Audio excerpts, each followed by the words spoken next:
नमस्कार, आवाज अड्डा में आपका स्वागत है और आपके साथ मैं हूं विपिन भट्ट। तो आज कुछ खास और अलग बातें होने जा रही हैं शो पर। वो ऐसे कि रोज हम बात करते हैं कोरोना पर, कोविड पर और उसके समाधान, आगे की परिस्थितियों, इन पर भी बात हुई है, लेकिन उतनी ज्यादा बात नहीं हुई। आज एक मौका फिर बन पड़ा है क्योंकि आरबीआई ने रेपो रेट में कटौती की है और मौका दिया है कि हम इस पर फिर से बातचीत करें। तो आरबीआई ने एक बार फिर इकोनॉमी को बूस्टर दे दिया है।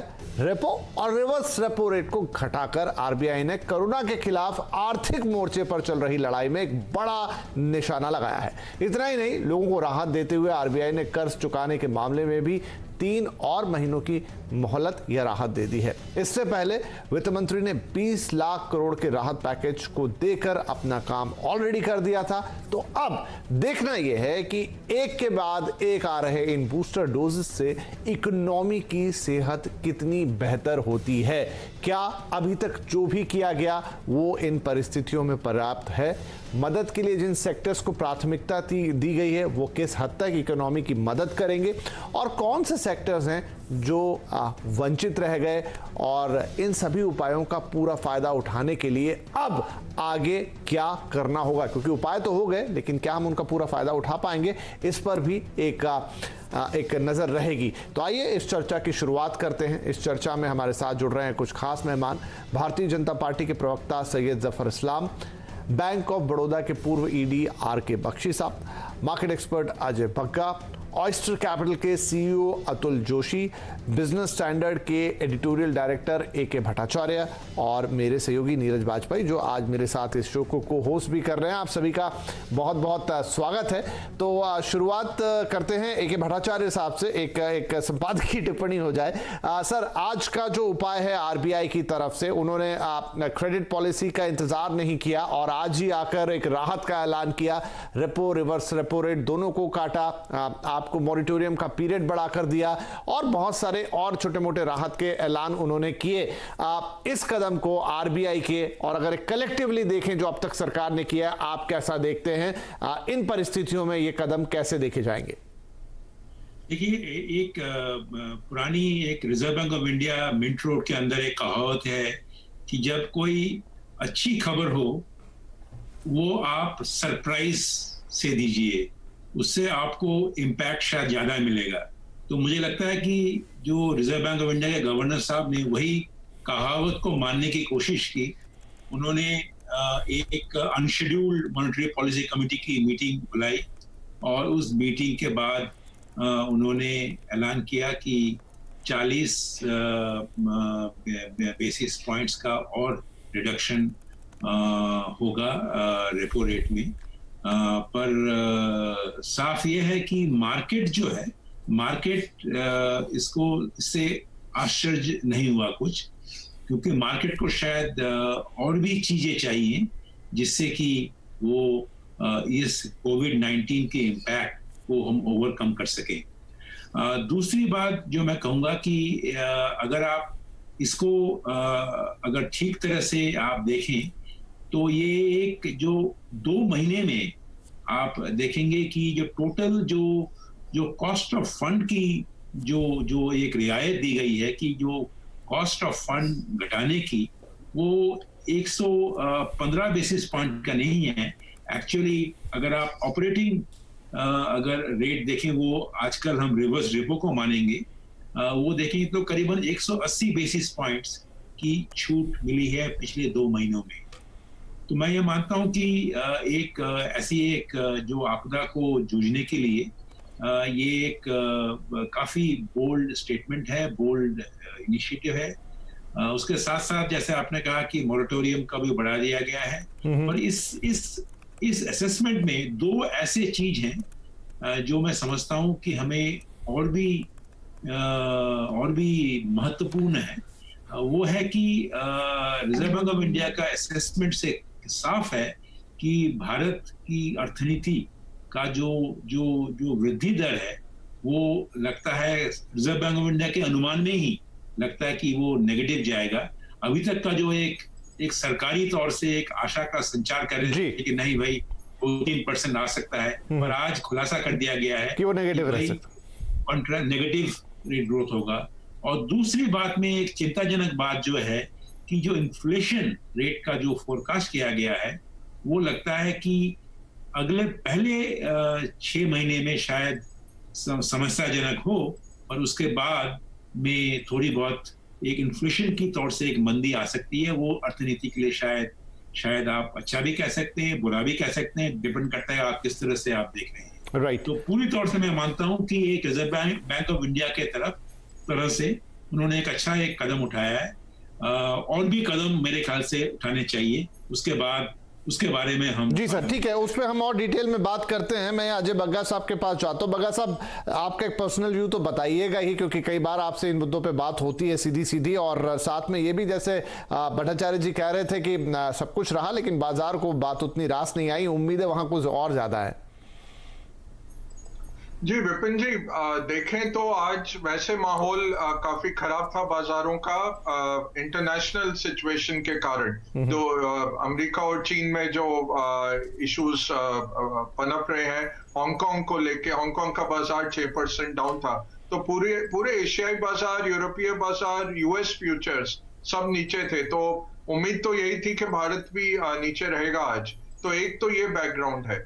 दूसरा है कि अब आज क्यों मायूसी हुई बाजार को। एक तो भट्टाचार्य साहब ने जैसे कहा, ये नेगेटिव जीडीपी जो बात की, और आरबीआई का थिंक टैंक रहता है, काफी उनके पास सक्षम रिसर्चर्स हैं। तो अगर आरबीआई नेगेटिव कह रहा है, गोल्डमैन ने ऑलरेडी 5% नेगेटिव बोला था, नोमुरा ने 5% बोला है, केयर रेटिंग ने लगभग 1.5 से 2% नेगेटिव बोला है, पर चीफ इकोनॉमिक एडवाइजर और आईएमएफ अभी भी 1 से 2% पॉजिटिव की बात कर रहे थे। तो वो थोड़ा सा बाजार को मायूसी हुई। दूसरा था, रेट कट तो काफी वेलकम है, बट उसका ट्रांसमिशन और जो इश्यू आ रही है कि क्रेडिट ग्रोथ नहीं हो रहा है। क्रेडिट अगर आप देखें तो लगभग 1,30,000 करोड़ का क्रेडिट कम हुआ है इकोनॉमी के अंदर जाना, जबकि आपके डिपॉजिट्स 10% से ज्यादा ग्रो कर रहे हैं। तो बैंकर्स रिस्क एवर्स हैं, उसके लिए कुछ आपको चाहिए था मेजर्स। तीसरा, उम्मीद थी कि कुछ बात चलेगी बैड बैंक की तरफ, ताकि बैंक से जो ये एनपीएस का पूरा भूत है बैंक्स के सर पे, वो एक दूसरे एसपीवी में डाल दिया जाए। और चौथा था जो आईएलएफएस जैसे सितंबर 18 से वो केस चल ही रहा है। अब देखिए, बजाज फाइनेंस ने जब अपने रिजल्ट्स पिछले हफ्ते जारी किए तो क्लियरली उन्होंने भी कहा कि एक बड़ा अकाउंट पे हम राइट ऑफ अब ले रहे हैं, हम भी थक गए हैं।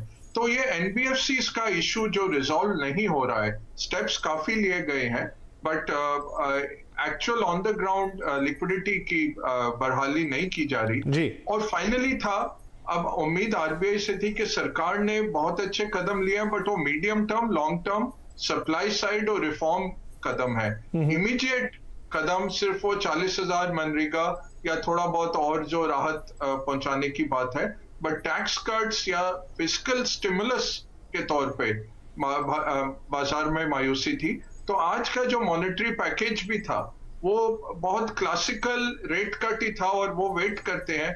अब विपिन जी, ये रेट कट इकोनॉमी में मूव करने में, नॉर्मल इकोनॉमी में 9 महीने लग जाते हैं, 9 से 10 महीने लगते हैं रेट कट आने में। ये इकोनॉमी है जहां पे आप लॉकडाउन के कारण बहुत हेवीली क्षतिग्रस्त एक इकोनॉमी है, बदहाली में है। इसमें आपको बहुत एक इन्वेंटिव पॉलिसी की जरूरत थी जो आज नहीं थी। ठीक है, तो ये कारण थे जी। ठीक है, मैं नीरज जी आपके पास आता हूं। बग्गा साहब जो कह रहे हैं कि एक पॉइंट उसमें यह है कि आपको अभी चाहिए एक हाई डोज इंजेक्शन और एक रेगुलर पिल आपको दी गई है, एक डोज आपको दिया गया, ये अंतर उन्हें महसूस हो रहा है। क्या आपको भी ऐसा ही लगता है कि अच्छी बात है, जो कदम है वो तो स्वागत योग्य है, लेकिन फिलहाल ज्यादा बड़ी दवा की जरूरत है? विपिन, देखिए, रेट कट से क्या होगा, डिसबर्सल का एक इशू है, लेकिन इसको आप इस तरह से समझिए कि आरबीआई ने रेट कट किया और उसके साथ मोरेटोरियम बढ़ा दिया, 3 से बढ़ा के 6 महीने कर दिया। और एक ग्रुप के ऊपर एक्सपोजर आप 25 से बढ़ा के 30% तक कर रहे हैं। यानी आप मान के चल रहे हैं कि 2-3 महीने में ये कोविड की समस्या एकदम खत्म हो जाएगी और सब कुछ ठीक हो जाएगा, तो आप उस चीज़ को थोड़ा सा डिले करने की कोशिश कर रहे हैं, जबकि इसके उलट डैमेज हो चुका है। उस डैमेज की भरपाई कैसे करेंगे इसका कोई सवाल नहीं है। उदाहरण के तौर पे मैं आपको कोई कर्ज दूं और आप किसी मुसीबत में फंस जाए तो मैं आपसे कहूँगा अच्छा 3 महीने बाद दे दीजिएगा, लेकिन उस 3 महीने के दौरान आपका इतना नुकसान हो चुका है कि आपके हैंड टू माउथ की स्थिति है, तो मेरे उस मोरेटोरियम का या उस लोन को आगे बढ़ा देने का कोई फ़ायदा नहीं है। तो जो बग्गा जी कह रहे हैं, जो AKB सर ने कहा, उसका मतलब मुझे ये समझ में आता है कि इस वक्त तुरंत आपको कुछ ऐसी चीज़ें करने की ज़रूरत है जिससे वाकई स्टिमुलस आए। इकोनॉमिक पैकेज नहीं, स्टिमुलस पैकेज की ज़रूरत है जो इसको फ्यूल कर सके इकोनॉमी को। अब वो कैश के रूप में आप हाथ में देंगे या इंटरेस्ट सबवेंशन देंगे या SMEs के लिए आप पूरी 2 लाख करोड़ की लोन माफ़ी करेंगे, मुझे नहीं पता। है तरीका बड़े बड़े इकोनॉमिस्ट सोचें, लेकिन जो अभी किया जा रहा है वो सिर्फ लोन मेला के सिवा कुछ नहीं है। जी, जफर साहब के पास जाना ही होगा। जफर साहब, तो 3 हमारे एक्सपर्ट्स की बात आपने सुनी। अच्छी बात है, स्वागत सब कर रहे हैं RBI के कदम का, या पहले जो भी तमाम चीजें की गई हैं, हम बड़ा राहत पैकेज लेकर आए, लेकिन अभी भी सबको ये महसूस हो रहा है कि जो इस वक्त की नीड है, जो अभी की आवश्यकता है, जितनी तुरंत राहत चाहिए और जिस तरह की राहत चाहिए, आपको बिल्कुल अब एक सिरिंज डाल के वो देना पड़ेगी दवाई, वो शायद अभी भी नहीं हुआ है। देखिए, मैं पहले जैसा बग्गा साहब ने कहा, उन्होंने 5-6 चीजें बताई उन्होंने, और उसके सब के बारे में विस्तार से बताऊंगा। लेकिन उन्होंने पहले जो अपने रिमार्क्स लिया, आज का जो मार्केट में जिस तरह का ग्लोबल मार्केट और ग्लोबल मार्केट जो इकोनॉमिक कंडीशन है, वो आपसे नहीं छुपी है, हमसे नहीं छुपी है, पूरी दुनिया देखे, और हर जगह हर देश में किसी तरह की प्रॉब्लम, और उसमें जो बेस्ट समाधान हो सकता है, भारत सरकार जो प्रोएक्टिवली, RBI भी आज प्रोएक्टिव होके जो भी उन्होंने अनाउंसमेंट किए, वो सब ऐसे अनाउंसमेंट है जिसके लिए कुछ लोग तो मार्केट में एक्सपेक्ट नहीं कर रहे थे कि इमीडिएटली अभी पहले राहत दी गई है इंटरेस्ट रेट में, फिर से क्या राहत दी जाएगी इतना जल्दी, लेकिन बैक टू बैक आपको राहत दी गई। मोरेटोरियम भी बढ़ाया, कई और ऐसे अच्छे अहम फैसले लिए जो फायदे जो इंडस्ट्री के हित में है, बिजनेस के हित में, और एक्सपेक्टेशन के साथ है। कुछ लोग रिस्ट्रक्चरिंग भी एक्सपेक्ट कर रहे थे, लेकिन चूंकि अभी भी लॉकडाउन का पूरा इम्पैक्ट देखा नहीं गया है, इसलिए रिस्ट्रक्चरिंग इस वक्त मुझे नहीं लगता कि कोई सही डिसीजन होता है। इसलिए RBI ने सही किया कि अभी रिस्ट्रक्चरिंग पे ज्यादा कोई न टिप्पणी किया, ना उसके बारे में कोई ऐसा सोच के, बिल्कुल सही समय पे वो उसके बारे में भी सरकार सोचेगी। लेकिन सरकार ने देखिए 2 चीज सरकार के लिए अहम है। सरकार के लिए अहम है कि इस तरह से मॉनेटरी साइड में इतना ऐसे डिसीजन ले ताकि लिक्विडिटी बहुत रहे सिस्टम में, काम जो है फिर से वो स्टार्ट हो जाए। जिस तरह से आपने MSME के लिए 3 लाख करोड़ का जो आपने सब बिल्कुल गवर्नमेंट गारंटीड लोन दे दिया है, उस तरह से और भी, बल्कि सबऑर्डिनेटेड डेट और भी जो मेजर्स लिए, मतलब मॉनेटरी साइड में बिल्कुल ज्यादा जो स्टिमुलस, मॉनेटरी और फिस्कल दोनों, फिस्कल साइड में आपने जो मनरेगा में दिया, और भी बहुत सारे अहम फैसले लिए। गरीब लोगों के लिए जो टारगेटेड लोग हैं उनके लिए फिस्कल स्टिमुलस बहुत जरूरी था, इसलिए हम लोगों ने किया। अब मैं पूछता हूँ, ऐसे सिचुएशन में अगर आपके पास, किसी के पास भी पैसा अगर आ जाता है, मैं मिसाल के तौर पे बोल रहा हूँ, तो शायद वो पैसा सेव कर लेगा, वो मार्केट में जो कहते हैं डिमांड आएगा, उससे डिमांड नहीं आएगा। कॉर्पोरेट टैक्स कट कर दिया गया है, पहले ही करके काफी राहत पहुंचाएगी। और आपको ये बताते हैं 1.5 करोड़ लोग इंडिया में टैक्स देते हैं, उसमें से ज्यादातर लोग जो है वो 20 लाख की सैलरी के आसपास है उनकी जो है एवरेज सैलरी, और 20 लाख की सैलरी वालों के अगर एवरेज वेटेड एवरेज जो इफेक्टिव रेट जो टैक्स रेट है वो 12% आती है। तो आप खुद सोचिए कि कहां पर हेडरूम है आपको टैक्स पर राहत देने की। 20% जो 20 लाख वाले जो इनकम वाले लोग हैं उसमें 12% इफेक्टिव टैक्स रेट है, और ज्यादातर लोग जो है वो बड़ा जो चंक है वही 1.5 करोड़ जो टैक्स देने वाले उसकी आता है।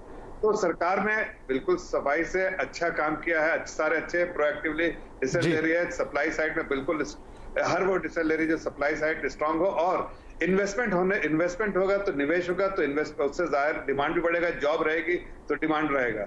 तो इसलिए पैसा देने से काम नहीं चलेगा, बल्कि आपके लिए इंपॉर्टेंट है कि जॉब क्रिएशन हो, जॉब रिस्टेन हो, और इसलिए इंडस्ट्री जो है उसको वो हर तरह का चाहे इन्वेस्टमेंट हो या फिर जो राहत है लिक्विडिटी के तौर पे वो दिया जाए। तो सरकार की कोशिश है। देखिए, पैसा जो कह रहे हैं लोग कि पैसा ट्रांसफर कर दो तो वो डिमांड क्रिएट करेंगे, बिल्कुल गलत सोचना है।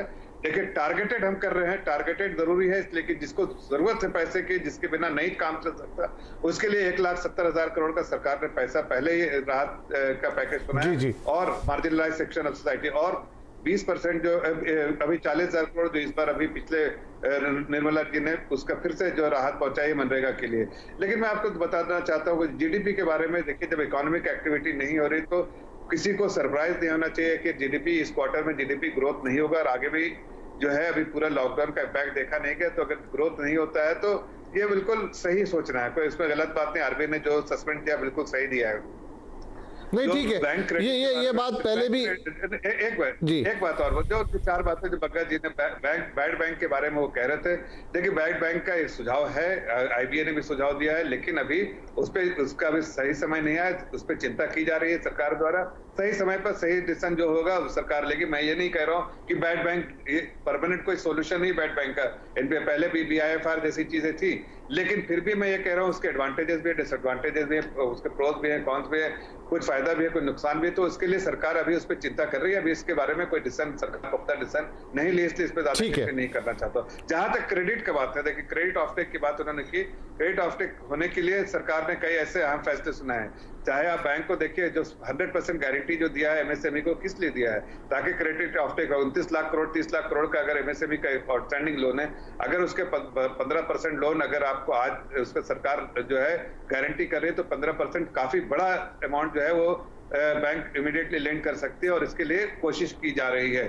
साथ साथ मैं कहना चाहता हूँ कि देखिए NBFC सेक्टर के बारे में कहा बग्गा जी ने, दोनों हम एक ही बैंक में पहले काम कर चुके हैं, एक दूसरे को समझते हैं और हम समझते हैं कि जो आज मार्केट के हालात है वो भी समझते होंगे। NBFC जो है उसके अलग मुसीबत है, लेकिन हमने जिस तरह से NBFC को राहत पहुंचाई है, अनप्रेसिडेंटेड राहत पहुंचाई है। और NBFC के लोगों से अगर आज बात कीजिए जो आज से 1 महीना पहले सोच रहे थे और सोच में बिल्कुल फर्क पैदा हो गया है। तो लेकिन मैं और 5वीं आखिरी बात ये कहूंगा कि सरकार प्रोएक्टिवली डिसीजन ले रही है। ऐसा नहीं कि आज ये खत्म हो गया डिसीजन। ठीक है, क्योंकि सर इस्लाम साहब अभी हम और भी बातें करेंगे। बग्गा जी ने एक चीज और बताना, एक चीज और बस लास्ट 10 सेकंड उसका कि आप बहुत सारे लोग कहते हैं कि भाई आप छोटे बिजनेसमैन को या इसमें रेस्टोरेंट वाले को या हॉस्पिटैलिटी सेक्टर को या टूरिज्म सेक्टर को नहीं, देखिए उसका समय नहीं आया है। मैं ये नहीं कह रहा सरकार सपोर्ट नहीं करे, समय नहीं आया। अभी लॉकडाउन खुलने के बाद जब एक्टिविटी शुरू होगी तो उस पर भी सरकार चिंता करेगी। ठीक है, चलिए आपने बहुत विस्तार से जितने भी सवाल अभी तक हमारे पैनलिस्ट ने उठाया आपने एक ही साथ उन सबका जवाब दे दिया। चलिए ठीक है, लेकिन एक सवाल अतुल जोशी साहब, जो बात बाकी लोगों ने रखी और अभी हमने सुना इस्लाम साहब को, इसको थोड़े दूसरे नजरिए से देखते हैं और वो ये कि सरकार से उम्मीदें बहुत ज्यादा है, वक्त भी ऐसा है कि आप देखेंगे तो किसकी तरफ देखेंगे, लेकिन क्या सरकार भी उस स्थिति में है कि वो उतना डिलीवर कर सके जितनी हम उम्मीद कर रहे हैं? क्योंकि सरकार का भी अपना एक हिसाब किताब रहता है, तो क्या वो उस हिसाब किताब को ठीक से समझ पा रही है कि मैं क्या कर सकती हूं, किस स्थिति में कर सकती हूं और कितना कर सकती हूं?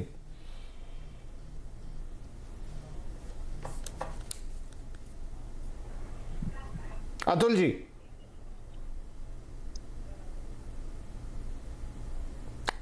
शायद अतुल जी तक मेरी आवाज नहीं पहुंच रही है। तो चलिए सवाल लेके मैं बख्शी साहब के पास जाता हूं। बख्शी साहब, आप पूरी हेलो, मुझे आपका प्रश्न नहीं सुनाई दिया। मैं ये पूछ रहा था, मैं जोशी साहब ये पूछ रहा था कि आपने अभी तक की पूरी बात सुनी और सिलसिलेवार जफर साहब ने भी पूरा एक एक सवालों का जो सवाल बीच में उठे उनका जवाब दिया। मैं कह रहा हूं थोड़े इस पर्सपेक्टिव से अगर हम देखें कि सरकार जिसको ये सब कुछ कर रहे हैं, जिसकी तरफ हम देख रहे हैं, उसकी अपनी खुद की स्थिति क्या है? क्या एक तरफ ये चीज होगी कि उसने असेसमेंट शायद ठीक से नहीं किया है, जहां देना चाहिए था वहां नहीं दिया, कहीं ज्यादा दे दिया, या सरकार के भी अपने बाउंडेशन है, उनकी भी अपनी एक किताब है, उनकी भी अपनी एक अकाउंट बुक है, वो एक लिमिटेशन के आगे जाके शायद कर ही नहीं सकते? कैसे समझे इस स्थिति को? जरूर सी बेसिकली MSME सेक्टर को अगर देखा जाए तो गवर्नमेंट ने क्रेडिट गारंटीज ट्रस्ट के थ्रू गारंटी दी है, डायरेक्टली तो गारंटी दी नहीं है। CGT SME लगभग 20 साल से एग्जिस्टेंस में है। बैंकों ने उसको कभी गिना नहीं है कि उसकी गारंटी से लेके उन्होंने MSME को लेंडिंग दी हो। तो सबसे पहली बात कि वो गारंटी की कितनी इंपॉर्टेंस है वो एक क्वेश्चन मार्क है। दूसरी चीज, बैंकर ने सपोज की गारंटी मान के दे भी दी, अगर डिफॉल्ट हुआ तो क्लैरिटी नहीं है कि डायरेक्टली सीजीटी पैसा देगी या पहले उसको रिकवरी प्रोसीडिंग्स करनी पड़ेगी, क्या करना पड़ेगा। तो बैंकर्स आज की तारीख में कंफ्यूज है कि मैं ये रिस्क क्यों लूं, कल उठ के मेरे ऊपर इंक्वायरी आएगी। तो आप देखिए कि कोई प्रोसेस नहीं कर रहा है गारंटी बेसिस के ऊपर।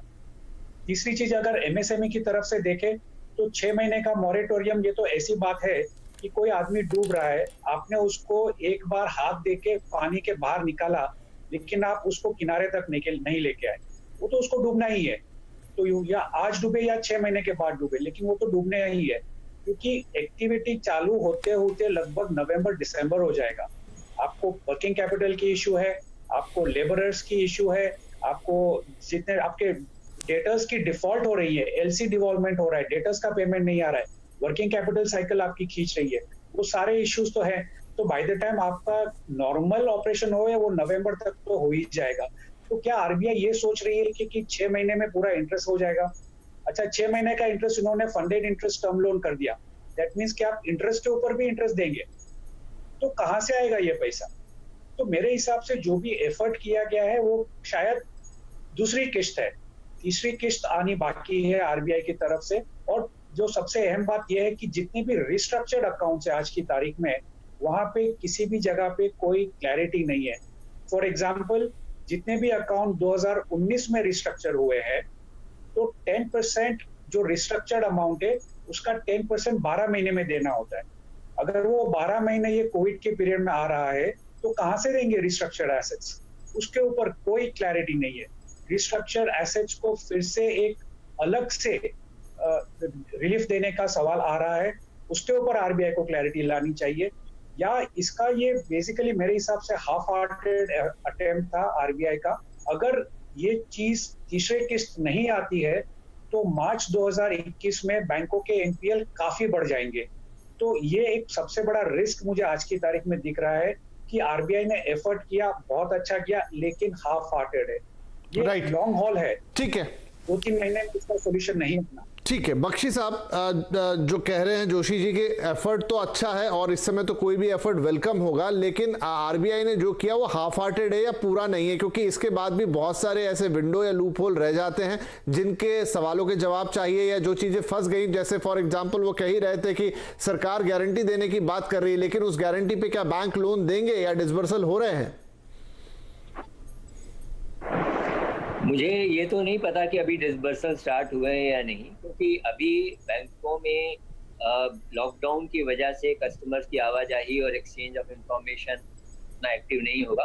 कस्टमर्स को भी इतनी जल्दी अभी नहीं है, क्योंकि उनका वर्किंग कैपिटल साइकिल ज़्यादातर केसेस में स्टार्ट नहीं हुआ है, क्योंकि बहुत सारे बिजनेसेस खुले नहीं हैं, बहुत सारी फैक्ट्रियाँ खुली नहीं हैं, तो उनका साइकिल स्टार्ट नहीं हुआ। और बैंकों को थोड़ा टाइम तो लगता है, पर ये मेरा मानना ये है कि बैंकों को जो गारंटी का प्रावधान सरकार ने किया है वो एक सब्सटेंशियल स्टेप है। उसको हम ये नहीं कह सकते कि वो स्टेप में कोई दम नहीं है या उसकी वजह से कोई क्रेडिट नुकसान नहीं होगा। ये बैंकर्स की ही डिमांड थी कि हम क्रेडिट देने को तैयार हैं, लेकिन यहाँ पर क्योंकि इस साल ना केवल भारत की इकोनॉमी परंतु हर व्यवसाय की अपनी बैलेंस शीट और प्रॉफिट एंड लॉस अकाउंट वो लॉस में जाने वाला है, इसलिए जो अगला अभी जो लोन दिया जाएगा 20% या जितना भी, वो एक तरह से फंडिंग ऑफ द लॉसेस होगा। तो बैंक्स इसमें काफी हेजिटेट को बिना वो फंडिंग ऑफ द लॉसेस कैसे करें जिसके कि वापस आने के चांसेस काफी कम होंगे। तो कोई उन्हें सुरक्षा की आवश्यकता थी और वो सरकार ने गारंटी के द्वारा दिया है। मुझे ऐसा मानने में कोई हिचक नहीं है कि क्रेडिट का उठान जरूर होगा, क्योंकि बैंकों के उन एसएमईज और दूसरे कॉर्पोरेट के साथ में रिलेशनशिप है और वो भी चाहते हैं कि वो अकाउंट उनके ठीक चलें। अगर वो उनको इस समय सपोर्ट नहीं करते हैं तो वो अकाउंट, वो बिजनेस बिल्कुल बैठ जाएंगे। और भारत सरकार की गारंटी एक इस समय जिससे कि तो वो कैपिटल में भी सुविधा मिलेगी, जिससे कि बैंकों को एक साहस आएगा लोन देने का और अपने रिलेशनशिप में अपने कस्टमर को जिनके अकाउंट अभी तक स्टैंडर्ड हैं उनको देने में वो जरूर उठान होगा, इसमें मुझे कोई शक नहीं। जी, ए.के. भट्टाचार्य, अगर हम इस तरीके को देखें कि ठीक है आपने एक लिक्विडिटी उपलब्ध कराई, जो जफर साहब भी कह रहे थे और अभी बख्शी साहब ने भी उसको एक एंगल दिया, लेकिन क्या सिर्फ पैसा दे देना, लोन दे देना, जैसा नीरज जी कह रहे थे कि लोन मेले जैसा लगा, ये पर्याप्त है? I mean to run the whole economy, to put it into the cycle again? क्या इसके ऊपर भी कुछ और चीजें लगेंगी? पैसा आपने दे दिया, अब वो कितना, कैसा, क्रेडिट ऑफटेक, चलिए वो सारी बातें भी मान ली कि वो इन प्लेस हो जाएंगे, लेकिन क्या सिर्फ लोन दे देना, पैसा दे देना हर चीज का सॉल्यूशन होगा? देखिए, आपने जो सवाल उठाया है कि आपने रेपो रेट कम कर दिया, रिवर्स रेपो रेट कम कर दिया, इफेक्टिव इंटरेस्ट रेट को भी कम कर दिया, पर बैंक जो है, क्या बैंकिंग व्यवस्था क्या इसका फायदा उठाएगी? इसका मतलब क्या बैंकिंग व्यवस्था मार्केट में जाकर अपने जो नए लोन जो हैं, लोन की जो दरें हैं, इस नए दरों में क्या बैंक ये लोन देने की जो जोखिम होती है, रिस्क होती है, रिस्क लेगी?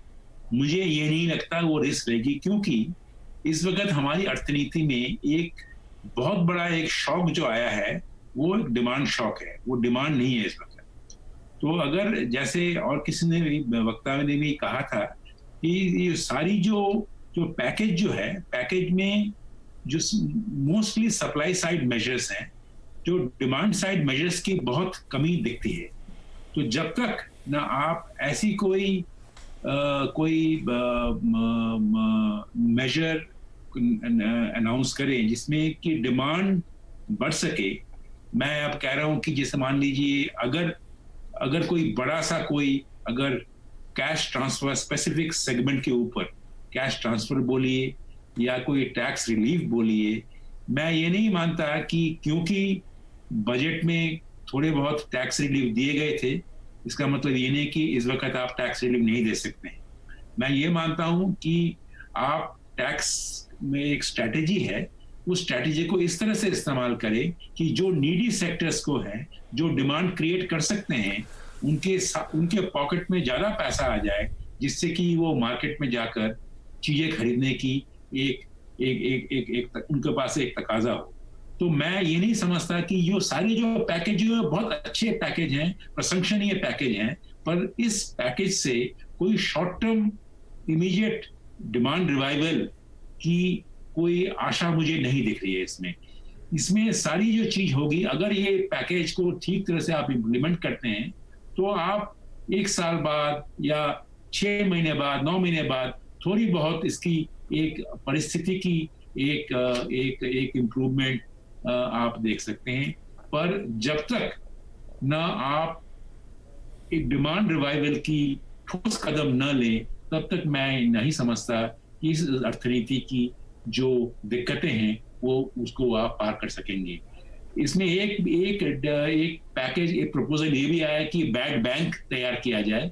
मैं समझता हूँ ये बैड बैंक का आइडिया बहुत ही बैड है क्योंकि अगर आप बैड बैंक बनाएंगे तो मैं ये नहीं समझता कि हमने क्या सीखा है, जो एसेट रिकंस्ट्रक्शन कंपनी के एक्सपीरियंस हमने क्या सीखा है, ये समझ नहीं आता है। ये बैड बैंक का आइडिया ऐसा आइडिया है जिससे कि सरकार को, ये बैड बैंक का आइडिया ये जो प्रपोज कर रहे हैं वो सभी कह रहे हैं कि प्राइवेट सेक्टर का एसेट रिकंस्ट्रक्शन बैंक तो आपका वही तो बैड बैंक हुआ आपका। पर ये बैड बैंक का आइडिया इसलिए आया है कि वो सरकार इसमें एक शेयर हो, इसका सरकारी बैड बैंक हो, सरकार की उसकी काफी एक शेयर हो। तो मैं ये समझता हूँ कि एक्सचेकर के ऊपर और भी दबाव क्रिएट करेगा। इससे ज्यादा बेहतर ये रहेगा कि आप इंसॉल्वेंसी एंड बैंक्रप्सी कोड या एसेट रिकंस्ट्रक्शन कंपनियों को, इन दोनों चीज को और भी जरा इसको इफेक्टिव बनाएं। स्पेशली एआरसी को, जो आपके 28 एआरसी कंपनियां जो हैं आपकी, वो इस वक्त उनकी रिकवरी रेट 20 से 22% की रिकवरी रेट है।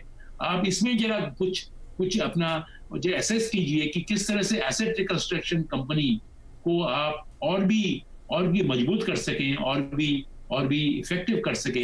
उससे बजाय मेरे ख्याल से बैड बैंक का आइडिया एक बहुत ही खराब आइडिया होगा। ठीक है, जफर साहब कुछ टिप्पणी करना चाह रहे हैं। जफर साहब एक छोटी सी टिप्पणी, और वो यही कि सारे लोग यही कह रहे हैं कि ठीक है बाकी सारी राहत आपकी ठीक है, लेकिन फौरी राहत, फॉर एग्जांपल जो टैक्स कट की बात है या टैक्स रिलीफ की बात है आम टैक्स पेयर को, और आज तो HDFC के वाइस चेयरमैन के मिस्ट्री साहब ने भी कहा कि स्वागत किया आज जो RBI ने किया, लेकिन उन्होंने कहा कि कुछ ऐसा आना चाहिए जिससे फौरी राहत और तुरंत लिक्विडिटी का एहसास हो आदमी को, फॉर एग्जाम्पल टैक्स कट। नहीं, देखिए मैंने जैसा कहा कि आप सरकार के हिसाब से भी सोचिए, एक सिक्का के दो पहलू होते हैं। आप देख रहे हैं कि बिल्कुल इकोनॉमिक एक्टिविटी कम है, GDP ग्रोथ दिख रहा है कि आपको नेगेटिव में, जैसा RBI ने कहा, तो बिल्कुल साफ है कि रेवेन्यू जो है सरकार की नहीं आ रही, रेवेन्यू लॉस भी फंड करना पड़ेगा, आपकी लायबिलिटी भी है, कॉस्ट भी है, कमिटेड कॉस्ट भी है सरकार के लिए, वो भी देखना पड़ेगा। दूसरी बात है, इसलिए सरकार के पास बहुत साधन नहीं होते हैं कि हर चीज को उन्होंने, लेकिन सरकार कैसे इसको पूरा कर सकती है। देखिए आपको सिर्फ राहत, हमने जैसा कहा भट्टाचार्य साहब कह रहे थे, हमने ऑलरेडी किया है, हमने जो है टारगेटेड जो है कैश ट्रांसफर किया है, हमने 52,000 करोड़ जो है डीबीटी किया है, हमने ओवर 52,000 करोड़ हमने मनरेगा के लिए 40,000 करोड़ एलोकेट किया है, हमने किसान सम्मान स्कीम के PM किसान सम्मान स्कीम में 16,000 करोड़ से ज्यादा दिया है, और हमने जो राहत पैकेज 1,76,000 करोड़ का अनाउंस किया है, इसलिए कि लेकिन ये डिमांड आपको अगर कैश ट्रांसफर करे, आप मान लीजिए ऐसे सिचुएशन में जब इस तरह की क्राइसिस हो, महामारी हो, तो कोई भी पैसा किसी के पास भी आप दीजिए तो वो पैसा तुरंत खर्च नहीं होगा, डिमांड क्रिएट नहीं होगा। इसको आप मान के चलिए कि ऐसा नहीं हो सकता। सरकार पैसा जरूर दे देगी, लेकिन हाँ, सर्वाइवल के लिए जहां पैसा चाहिए वहां सरकार टारगेटेड जो है वो पैसा ऑलरेडी दे रही है, ट्रांसफर करी, लेकिन डिमांड के लिए जो सरकार की कोशिश है कि वो इन्वेस्टमेंट के लिए रिफॉर्म्स लाने पड़ेंगे। रिफॉर्म्स लाया हमने, और भी मेजर्स आएंगे, लेकिन एग्रीकल्चर रिफॉर्म 91 का रिफॉर्म्स है, लेकिन एग्रीकल्चर रिफॉर्म्स बिल्कुल आज पहली बार इतना बड़ा एग्रीकल्चर में रिफॉर्म्स आया है, लेबर रिफॉर्म्स आ रहा है। आपको देखिए जो हमने mines and coals and mines में रिफॉर्म्स जो किए हैं, ये सब जॉब क्रिएट करेंगे। तो हमें डिमांड सिर्फ जॉब को रिटेन और जॉब क्रिएट करने से आएगा, ना कि ट्रांसफर करने या टैक्स काटने। टैक्स काटने की जहां तक बात है, देखिए टैक्स काटने की बात तो है, तो आप किसका टैक्स काटेंगे? 12% इफेक्टिव टैक्स रेट आपने बताया, जो मेजॉरिटी ऑफ जो टैक्स देने वाले लोग हैं वो 20 लाख के अंदर में है, और 20 लाख के अंदर बात देने वाले की जो संख्या है उसमें 1.5 करोड़ में से वो 12% इफेक्टिव टैक्स रेट देते हैं, तो फर्दर स्कोप नहीं है। क्या ऐसे में हम GST काट सकते हैं? रेवेन्यू है नहीं, आप ऑलरेडी टैक्स का जो बेनिफिट आपने कॉर्पोरेट टैक्स को नीचे कर दिया है, तो आपको देखिए सरकार के पास भी बहुत कम लिवर है डायरेक्ट कैश स्टिमुलस देने के लिए। लेकिन जो सरकार जो क्रिएट कर सकती है मॉनेटरी स्टिमुलस, बिल्कुल ऐसा कर दे कि सप्लाई साइड में बहुत स्ट्रांग हो, और डिमांड साइड के लिए इन्वेस्टमेंट करने क्रिएट होने के लिए, नए जॉब क्रिएट करने के लिए आपने सरकार ने बहुत सारे रिफॉर्म मेजर्स लिए हैं। आप हिस्टोरिकल रिफॉर्म मेजर्स है, जो किसी ने सोचा था कि एसेंशियल सर्विसेज एक्ट में कोई चेंज हो सकता है, लेकिन इस सरकार ने करके दिखाया कि चेंज हो सकता है। एग्रीकल्चर में ऐसे रिफॉर्म आ सकते हैं, हाँ आ सकते हैं, करके हमने दिखाया। तो इनके जो है इम्पैक्ट जो है पॉजिटिव होंगे, नौकरियां भी खुलेंगी, और नौकरियां खुलेंगी तो डिमांड भी बढ़ा रहेगी। नहीं, बिल्कुल आप ठीक कह रहे हैं जफर इस्लाम साहब, तो रिफॉर्म्स तो बहुत नीड ऑफ द टाइम ही है, लेकिन बस इंपॉर्टेंट क्वेश्चन इसमें ये उठेगा, नीरज जी मैं आपके पास आता हूं, कि रिफॉर्म्स एक तरह की प्रक्रिया है और वो एक समय लेती है, उसका नतीजा आपको कितना मिलता है? 100% मिलता है, 50% मिलता है, इन बिटवीन मिलता है, और एक टाइम फ्रेम भी है जब तक वो एक्टिव होकर अपना असर दिखाते हैं। क्या इस मौजूदा परिस्थिति में हमारे पास उतना वक्त है?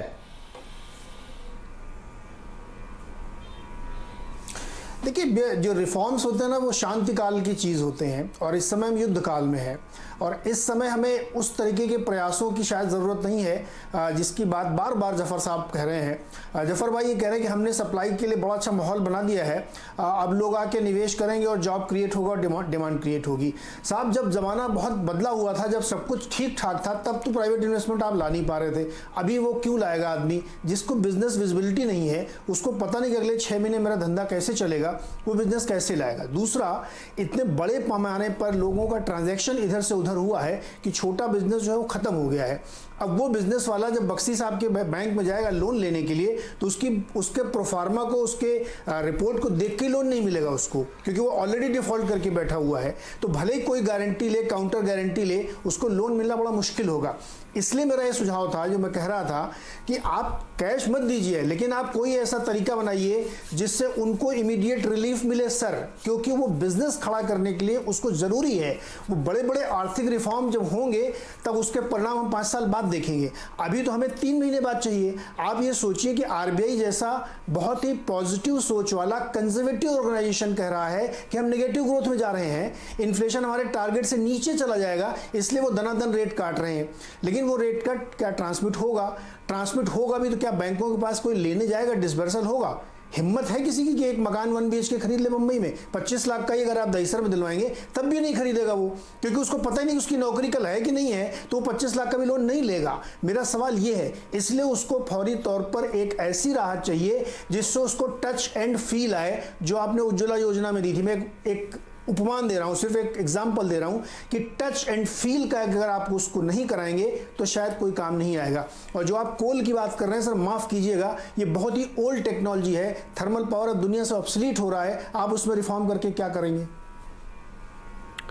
जी, तो ये कुछ सवाल कि आपको इस वक्त करना क्या होगा, किससे नतीजे निकलेंगे। बग्गा साहब, मैं आपसे एक राय लेना चाहूंगा, और ये राय सिर्फ मार्केट तक सीमित नहीं है, मार्केट बहुत अलग चीजों पे भी काम करता है, लेकिन अगर हम पूरी इकोनॉमी को देखें और पूरे सेंटिमेंट को देखें तो फिर उपाय क्या बचते हैं, क्या होना चाहिए और कितने वो प्रैक्टिकल होंगे? क्योंकि एक साइड हमें ये भी देखनी पड़ेगी कि क्या हम उन्हें करने में सक्षम हैं। जी, और देखिए विपिन जी, मैं ये कहूंगा कि ये टाइम है कि सरकार को पूरा सपोर्ट दिया जाए हर एक नागरिक के तरफ से, क्योंकि आप देखिए ये क्वार्टर में जो रिपोर्ट्स आ रहे हैं, इस क्वार्टर में एनुअलाइज्ड अगर आप देखिए हमारी इकोनॉमी 45% गिरेगी अप्रैल से जून के बीच में, मतलब लगभग 11% जीडीपी साल दर साल गिरेगा। उसको एनुअलाइज करिए, 45 तक आ जाएगा। अमेरिकन इकोनॉमी 45% से ज्यादा गिरेगी, यूके की इकोनॉमी 50% से ज्यादा, जापान जो ऑलरेडी रिसेशन में है 57% गिरेगा, और यूरोपियन इकोनॉमी फिर से 46 से 48% गिरने की उम्मीद है। तो ये विश्वव्यापी है ये जो संकट है। अब इससे जो उबरना है, क्या हम कर सकते हैं? एक मैं कहूंगा कि जो सक्षम नहीं है उनके लिए जो सरकार सेफ्टी नेट दे रही है वो बहुत जरूरी है, और वो कॉर्पोरेट्स के लिए भी चाहिए। जो 6 करोड़ आपके एमएसएमई है पूरे, उनमें से सिर्फ 2 करोड़ के पास 3 महीने से ज्यादा की कैश फ्लो थी। अब 2 करोड़ ऑलरेडी बैंकरप्ट है, 2 करोड़ बिल्कुल पहुंच रहे हैं उस स्तर पे। तो वहां पे एमएसएमई का जो राहत दी गई है वो बहुत जरूरी है कि पहुंचाया जाए कि लोग सरवाइव कर सके, ये जरूरी है। दूसरा है कि ये टाइम लगेगा, इसमें हम कुछ कर नहीं सकते। ये जो कोरोना आया है, अब सरकार से हमें क्यों शिकायत है कि आपने पूरा देश बंद कर दिया और फिर आप कहते हैं कि हमारे पास रिसोर्सेज नहीं है। तो फिर या तो आप देश खोलिए ताकि लोग खुद मेहनत करके कुछ कर पाए, या फिर आप रिसोर्सेज पहुंचाइए। तो वो गरीब तबकों तक पहुंचा रहे हैं, मैं कहूंगा एमएसएमई तक पहुंचना चाहिए। कॉर्पोरेट्स, मिडिल क्लास सरवाइव कर जाएंगे, हमें खाने की प्रॉब्लम नहीं है। हाँ, ये जरूरी है कि आप 2 साल पीछे पहुंच जाएंगे इकोनॉमी में, ऐसा नहीं है कि वी शेप रिकवरी आएगा। तो मैं यही कहूंगा, रोज मैं एक सेमिनार मिनिमम कर रहा हूं और लोगों से यही कर रहा हूं कि बचत करिए, पैसा बचा के रखिए। मार्केट वाइज विपिन जी बहुत री रेटिंग होगा। फाइनेंशियल्स जो इस मार्केट को चलाते थे उनके लिए बुरे वक्त आ रहे हैं अगले 1.5-2 साल के लिए, उसके लिए तैयार रहना होगा, नहीं जा सकता। ठीक है, ठीक है। तो आपको थोड़ा रियलिटी को तो फेस करना ही पड़ेगा। इस सिचुएशन से बाहर निकलने में कितना वक्त लगेगा? जो बग्गा साहब कह रहे हैं कि 2 साल आप पीछे चले जाएंगे, मतलब यह है कि आपको उसी पोजीशन में आते आते जो प्री कोविड थी 2 साल का वक्त लग जाएगा। अब ऐसे में बड़ा इंपॉर्टेंट हो जाता है कि आपका एक एक कदम सही हो, चाहे वो रिसीविंग एंड पर हो, चाहे करने वाले के एंड पे हो, मतलब सरकार के एंड पे हो, या जिसके लिए किया जा रहा है उसके एंड पर हो, उसको भी अपना मैनेजमेंट देखना होगा। अब ये सब कुछ होगा कैसे, कैसे चीजें ब्रिक टू ब्रिक सही चलेंगी? मुश्किल काम है, उसमें हमारी संस्थाएं लगी हुई हैं, लेकिन क्या और उपाय करने होंगे, कितना संभव हो पाएगा, या कुछ वास्तविकताओं को हमें मानना ही पड़ेगा और उनके साथ रहना पड़ेगा, इस सब पे गौर फरमाएंगे इस छोटे से ब्रेक के बाद।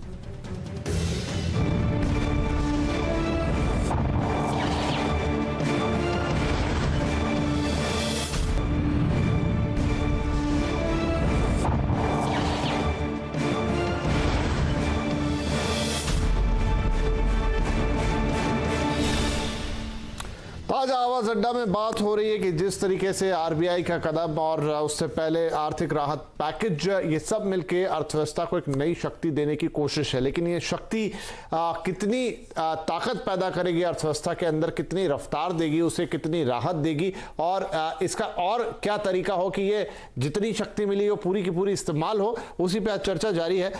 मैं अब जाऊंगा अतुल जोशी साहब के पास। जोशी साहब, जब आपसे पिछला प्रश्न था तो आपने बहुत सारी चीजों पर सवाल उठाए थे, प्रक्रियाओं पर सवाल उठाए थे कि ये अभी तक इनका जवाब नहीं मिला है, इन पर क्लियरिटी नहीं है। तो मुझे ये बताइए कि जितने भी उपाय अब तक हो गए हैं उनमें क्या चीजें हैं जिनका स्पष्टीकरण आपको तुरंत चाहिए ताकि इसका पूरा फायदा उठाया जा सके। अब कितना मिलेगा कितना नहीं मिलेगा ये तो शायद जैसे जैसे आगे बढ़ेंगे, लेकिन जो कुछ आ गया है कम से कम वो पूरी तरह यूज हो, इस्तेमाल हो और वो पूरा काम में आए।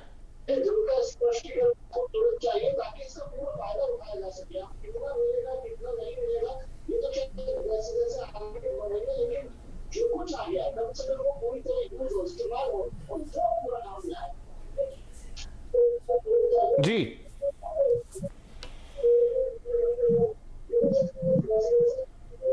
अतुल जी, आप सुन पा रहे हैं मुझे? थोड़ा सा लाइन में यहां करें, दिक्कत ही है। मैं बख्शी साहब के पास जाता हूं। बख्शी साहब, जो आपने भी कहा कि किस तरीके से पूरा बैंकिंग सिस्टम यहां पे काम करेगा, लेकिन हम यही चाहते हैं कि जो नीरज जी ने भी अभी एक सवाल उठाया कि सेंटिमेंट वाला मामला, क्योंकि यहां बड़ा काम करता है जो घरेलू चीजों के लिए जहां तक बात है कि अभी आप कोई नई परचेस करने से थोड़ा हिचकेंगे या करेंगे, उसी तरीके से क्या एमएसएमई भी, उनके लिए आप राहत जरूर दे रहे हैं और उनके लिए सर्वाइवल की बात भी है, लेकिन क्या वो अपने सर्वाइवल के लिए भी वहां तक जाएंगे जहां उनको लगे कि ये रिस्क का बैरियर है, इससे आगे मैं नहीं बढ़ूंगा? तो मुझे आपका प्रश्न ठीक से समझ में नहीं आया, सुनाई नहीं दिया, आवाज बहुत कम है। जी, थोड़े से इश्यूज हैं इस समय कोविड में, ये भी एक प्रॉब्लम है क्योंकि हम सब लोग स्काइप से किसी और डिजिटल माध्यम से जुड़े हैं, तो थोड़ा सा ऑडियो का इशू होता है। मैं दोबारा आपके साथ सवाल रखता हूं कि सर, एक जो पूरा मामला है वो सेंटिमेंट का है। नीरज जी भी अभी जैसी बात कर रहे थे कि क्या लोग घर से बाहर निकलकर खर्चा करेंगे, क्या वो नई चीजों को उपभोग करेंगे या वो पैसा बचाएंगे। मैं वही प्रश्न थोड़े बड़े संदर्भ में पूछ रहा हूं कि क्या एमएसएमई या और छोटे लघु उद्योग वो भी इस समय एक बड़ा रिस्क लेने के लिए तैयार रहेंगे? उनके लिए सर्वाइवल का सवाल जरूर है, लेकिन वो क्या फैसला लेंगे? क्या वो जहां परिस्थिति है उसको मान के, वास्तविकता को मान के अपने कदम रोक लेंगे, या फिर आगे चल के एक रिस्क उठाएंगे और खुद को आगे बढ़ाने की कोशिश करेंगे? होगा क्या? ये आपका बड़ा ही इंटरेस्टिंग सवाल है। देखिए, इसीलिए इकोनॉमी जो है किसी केमिस्ट्री या फिजिक्स या मैथमेटिक्स की साइंस की तरह नहीं है। यहाँ पर ह्यूमन साइकोलॉजी बहुत ज़्यादा काम करती है, और यहाँ दो वर्ग हैं, एक है इंडिविजुअल कंज्यूमर और दूसरा है एमएसएमई या बिजनेस। बिजनेस भी अपने आप में कंज्यूमर है। जो सरकार ने घोषणाएं की हैं फिस्कल की दृष्टि से या सरकार की तरफ से, चाहे उसमें ज़्यादा लोन का ही एलिमेंट हो, लेकिन वो बिजनेस को राहत पहुंचाने के लिए, और सरकार का ये मानना है कि क्योंकि व्यवसाय जब खरीदारी करेंगे रॉ मटेरियल की, अपने एम्प्लॉइज को वेजेस देंगे और वो वेजेस इस्तेमाल करके इंडिविजुअल बाजार में जाके फिर खरीदारी करेगा, तो बाजार की प्रक्रिया प्रारंभ होगी और इकोनॉमी का जो साइकिल है वो स्टार्ट होगा। ये हम सब जानते हैं कि जब एक बार कहीं वो रुक जाता है तो अल्टीमेट जो डिमांड का ड्राइवर है वो अल्टीमेट कंज्यूमर ही है, लेकिन बीच में जो व्यवसाय है वो रॉ मटेरियल जब खरीदते हैं और उसकी प्रक्रिया प्रारंभ करते हैं, उससे काफी फर्क पड़ता है। तो मेरे को लगता है जो बिजनेसेस हैं वो तो बाय नेचर अपने व्यवसाय को वृद्धि करने के लिए और अपने व्यवसाय के डिमांड के हिसाब से पूर्ति करने के लिए, और कई बार रिस्क लेके भी प्रोडक्शन और सर्विसेज के लिए अपने आप को तैयार करने में यकीन करते हैं। और वो साइकोलॉजी, इंडियन एंटरप्रेन्योरशिप काफी स्ट्रांग है। तो मुझे व्यवसाय की तरफ से तो हिचक नहीं है, लेकिन क्या इंडिविजुअल कंज्यूमर की तरफ से अभी तक तो लोग निकल ही नहीं पा रहे हैं। बहुत सारे, एक बड़ी अजीब सी बात यह है कि ये किसी इकोनॉमिक क्राइसिस ही नहीं है, ये मेडिकल क्राइसिस है जिसके कि इकोनॉमिक इफेक्ट जो है वो सेकेंडरी साइकिल में आ रहे हैं। तो पहले तो ये मेडिकल जो क्राइसिस है कब खत्म होगी, लोगों के दिल से डर कब निकलेगा। वो डर दो तरह का है, एक तो मैं बाहर निकलूं, मैं पिक्चर जाऊं, मैं रेस्टोरेंट में जाऊं, मैं बाजार में जाऊं, मैं कार का परचेज पोस्टपोन कर सकता हूँ, मैं रेफ्रिजरेटर एयर कंडीशनर का परचेज पोस्टपोन कर सकता हूँ, ग्रोसरी थोड़ी बहुत जरूरी है वो ले लूँ। तो पहले मैं निकलूं बाजार में या ना निकलूं, मुझे डर है। और दूसरा ये कि मुझे क्या अपना पैसा जो मेरे पास थोड़ा बहुत है वो कंजर्व करना चाहिए या नहीं करना चाहिए। सरकार ने जो लोन्स की जो किया है वो सही जगह पर इनपुट किया है कि एसएमई और व्यवसाय अगर प्रारंभ होंगे वो रॉ मटेरियल खरीदेंगे, वो वेजेस देंगे, वो अपने आगे वेंडर्स का पेमेंट करेंगे। बहुत जरूरी है जो कहा है उन्होंने वो कितना होता है कि सरकार को जो ड्यूज देने हैं व्यवसाय के उसको जितना जल्दी दें तो उससे बिजनेस में कॉन्फिडेंस भी बनेगा, उनकी लिक्विडिटी भी अच्छी होगी। क्योंकि एक जो बहुत बड़ा खतरा है वो ये है कि एमएसएमई पहले ही कर्ज में है और 20% कर्ज लेंगे और उसके बाद अगर बिजनेस मॉडल भी ब्रेक हो गया या बिजनेस का साइकिल ब्रेक हो गया या मार्केट में उठान नहीं हुआ तो उनकी वो इंडेटेडनेस उनके लिए काफी भारी पड़ सकती है। बिल्कुल, तो ये एक बहुत ही टाइट रोप पे चलने जैसी बात है। आपने बहुत अच्छा विश्लेषण किया बख्शी साहब इसका। मैं एक बार जोशी जी के पास फिर से लौटूंगा। हमने उनकी लाइन को कनेक्ट करने की कोशिश की है। जोशी जी, आपको मेरी आवाज आ रही है? हाँ जी, आ रही है, आवाज आ रही है। ठीक है, तो सवाल आपसे ये था और बख्शी साहब के सवाल पूछने के बाद वो और प्रासंगिक हो जाता है उनके जवाब के बाद कि जो आपने कुछ आशंकाएं जताई थी कि कदम बहुत कुछ हुए हैं लेकिन उसमें छोटी छोटी चीजें हैं जिन पर क्लैरिटी नहीं है और वो क्लैरिटी जब तक होगी नहीं तब तक वो उसका फायदा मिलना बहुत मुश्किल होगा एमएसएमईज के लिए या छोटे कारोबारों के लिए। तो आप हमें ये बताएं कि वो क्या 2-4 चीजें हैं जो आपको लगता है कि इन बड़े कदमों के बाद सबसे पहले तुरंत होनी चाहिए ताकि कदम तो उठ गए, राहत तो दे दी गई लेकिन उसका पूरा फायदा उठाया जा सके। जी, सबसे पहली बात तो यह है कि एमएसएमई के पास आज की तारीख में पैसा ही नहीं है कि वो मटेरियल खरीद सके। उन्होंने मानवता के धोरण के ऊपर जो वेजेस है वो पे किए हैं, चाहे 50% पे किए हो, चाहे 20% पे किए हो, लेकिन उन्होंने वेजेस पे कर दिए हैं। दूसरी बात, काफी सारे लोगों के एलसी डिवॉल्व हो गए, तो वर्किंग कैपिटल की जो नेट बोरोइंग लिमिट है वो बिल्कुल बची नहीं है। रिजर्व बैंक ने कहा कि आप उसके जो मार्जिन है, फॉर एग्जांपल अगर स्टॉक आपका 100 रुपया है तो उसमें 15% का रिजर्व रख के 85 रुपीज की आपको लिमिट मिल जाती है। तो रिजर्व बैंक ने कहा कि आप उसको 5% कर सकते हैं। लेकिन ये जब डिस्क्रेशन बैंक के पास चला जाता है तो बैंक का जो मैनेजर है या जो भी सर्कल हेड है वो बोलता है कि मैं क्यों वो रिस्क लूं। कल उठ के मैंने मार्जिन कम किया, लिमिट बढ़ाई और वो अगर एमएसएमई कल डिफॉल्ट में आ गया तो मेरे ऊपर मेरे रिटायर होने के बाद भी इंक्वायरी बैठ सकती है कि आपने ये पैसा क्यों दिया। तो ये सबसे बड़ी बात है कि वर्किंग कैपिटल की क्लैरिटी बिल्कुल नहीं है। दूसरी चीज, काफी सारे लोगों ने चेक्स लेके रखे हैं।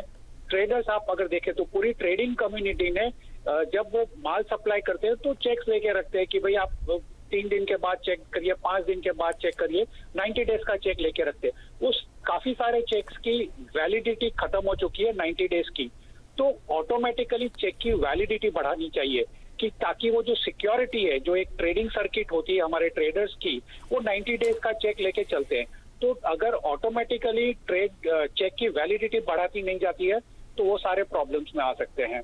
तीसरी चीज जो है, इन्होंने इंटरेस्ट के ऊपर मॉरेटोरियम दे दिया है, प्रिंसिपल के ऊपर मॉरेटोरियम दिया 6 महीनों के लिए। लेकिन क्या 6 महीने के बाद डिमांड इतना बढ़ेगा? जो सवाल पूछे जा रहे कि क्या डिमांड बढ़ जाएगा? नहीं बढ़ेगा, बिल्कुल नहीं बढ़ेगा। गवर्नमेंट ने जो काफी सारे मेजर्स लिए हैं, बहुत ही अच्छे मेजर्स है, हिस्टोरिक मेजर्स है, उसमें कोई डिनाई नहीं कर सकता। लेकिन वो मेजर्स है, जबकि वो बचे तब जान है तो जान है, जानी नहीं है तो वो सारे रिफॉर्म्स का क्या फायदा है? वो तो आएंगे 15 महीने, 20 महीने, 25 महीने के बाद उसकी जो इफेक्ट आएगी। आज की तारीख में कुछ नहीं। अच्छा, उसके ऊपर भी इंटरेस्ट के ऊपर इंटरेस्ट लगा दिया आज आरबीआई ने कि इंटरेस्ट जो है वो फंडेड इंटरेस्ट टर्म लोन बन जाएगा। तो जो मैंने 6 महीने में इंटरेस्ट नहीं पे किया वो मुझे बाकी के 6 महीनों में पे करना है और इंटरेस्ट के ऊपर इंटरेस्ट भी लगाया जाएगा। तो ये सारी चीजें। तो चलिए, क्योंकि मेरे पास अब समय कम रहेगा, मैं फटाफट जफर साहब के पास जाता हूं। जफर साहब, जो बात जोशी साहब कह रहे हैं, कुछ छोटी छोटी प्रैक्टिकल बातें कि जो काम कर रहा है एमएसएमई है, कारोबारी है, उसके लिए वो दिक्कतें हैं छोटी छोटी, ताकि आपने जो उपाय किए हैं वो उसका फायदा उसे मिले। क्या इस पर कुछ काम होगा या इस पर ध्यान दिया जाएगा? नहीं, देखिए, जो भी राहत की तरह से अनाउंस किया जा रहा है सरकार द्वारा, इसीलिए किया जा रहा है कि उनको राहत पहुंचे। कि जितने पॉलिसी मेजर्स लिए जा रहे हैं, जो भी अनाउंसमेंट्स आ रहे हैं, एमएसएमई के लिए, जैसा अतुल जी ने जैसे पहले कहा था कि ये जो गारंटी है उसका कोई फायदा नहीं है। आप सामने वरिष्ठ बैंकर बैठे हैं जो उन्होंने आपको बताया कि इस गारंटी का, और मुझे अच्छे से इसकी वाकफियत है, मालूमात है कि सारे बैंक्स ने कहा था कि भाई हम AA से नीचे या ए रेटिंग जो कंपनी की रेटिंग होती है उससे नीचे हम जाके लोन नहीं देंगे। तो एमएसएमई की जाहिर है रेटिंग अच्छी नहीं होती है, नीचे रेटिंग होती है, इन्वेस्टमेंट ग्रेड भी नहीं होती, उससे BBB से भी नीचे होती है। तो उसके लिए जो उनको राहत चाहिए थी, जो कंफर्ट चाहिए था, वो गारंटी चाहिए थी। तो ये जाहिर है कि ये गारंटी दी गई है और ये पूरा जो सबऑर्डिनेटेड डेट और जो इक्विटी स्ट्रक्चर है, ये सब उनके डिमांड से और उनके फीडबैक के हिसाब से ही बैंकर और एमएसएमई के फीडबैक को ही दिमाग में रखते हुए इस समाधान को ढूंढा गया था। तो मुझे नहीं लगता है कि इसका फायदा जो आप अतुल जी कह रहे थे पहले, बाद में उसको तो सर मैं यही कि इम्प्लीमेंटेशन पे पूरा ध्यान होगा। हाँ, बिल्कुल इम्प्लीमेंटेशन में उस पर आ रहा हूँ कि इम्प्लीमेंटेशन के लिए जो गाइडलाइंस है, चाहे आरबीआई और मिनिस्ट्री फाइनेंस है, दोनों से जो पूरी गाइडलाइंस जो है वो आ जाए।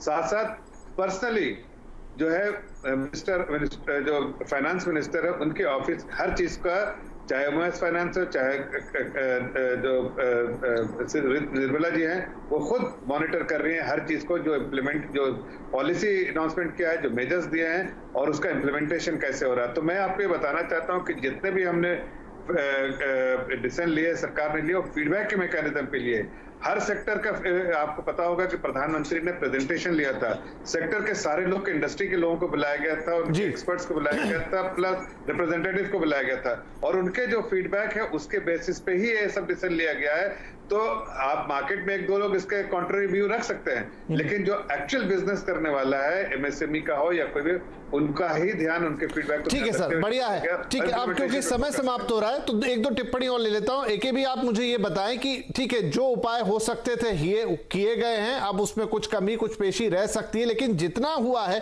इसका ऑन ग्राउंड इंपैक्ट या असर आप कब तक आता हुआ देखते हैं? कब तक हमें चीजें बदलती हुई दिखाई देंगी? देखिए, अगर जो रिफॉर्म्स, जो पैकेज ऑफ रिफॉर्म्स, पर्टिकुलरली जो कृषि क्षेत्र में, जिससे कि आप एपीएमसी के बात कीजिए या एसेंशियल कमोडिटीज एक्ट के बात कीजिए या कॉन्ट्रैक्ट फार्मिंग की बात कीजिए, और जो प्राइवेट पब्लिक सेक्टर पॉलिसी की बात कीजिए, ये सारे जो रिफॉर्म्स, अगर ये रिफॉर्म्स को अगर एक टाइम लाइन के इम्प्लीमेंट की जा सके, मैं समझता हूं कि आप 1-1.5 साल के अंदर इसके फल, इसके फायदे जरूर नजर आएंगे। पर्टिकुलरली आपके एग्रीकल्चर सेक्टर में इसके फायदे जरूर नजर आएंगे। पर सवाल ये है कि ये जो फायदे जो हैं, ये तत्कालीन नहीं है, ये दूरकालीन है।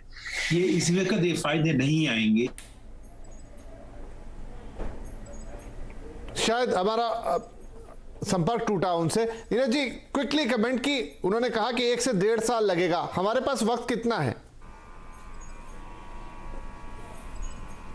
देखिए, ये सब इस बात पे तय होगा कि कोरोना संकट कब खत्म होता है। अगर उसकी कोई वैक्सीन आ जाती है, उसकी कोई दवा आ जाती है और 2-3 महीने में कंट्रोल हो जाता है, तो यही रिफॉर्म्स आपको थोड़ा जल्दी असर देने लगेंगे। लेकिन अगर ये नहीं रुकता है तो मुश्किल बढ़ेगी और समय और बढ़ता जाएगा। एक बहुत छोटा सा उदाहरण आपको देता हूँ। बजाज फाइनेंस ने भी 2 दिन पहले रिजल्ट दिए और केवल 10 दिन का इम्पैक्ट उनके ऊपर आया है, लेकिन वो बता रहे हैं कि उनकी चेक बाउंस हो रही हैं।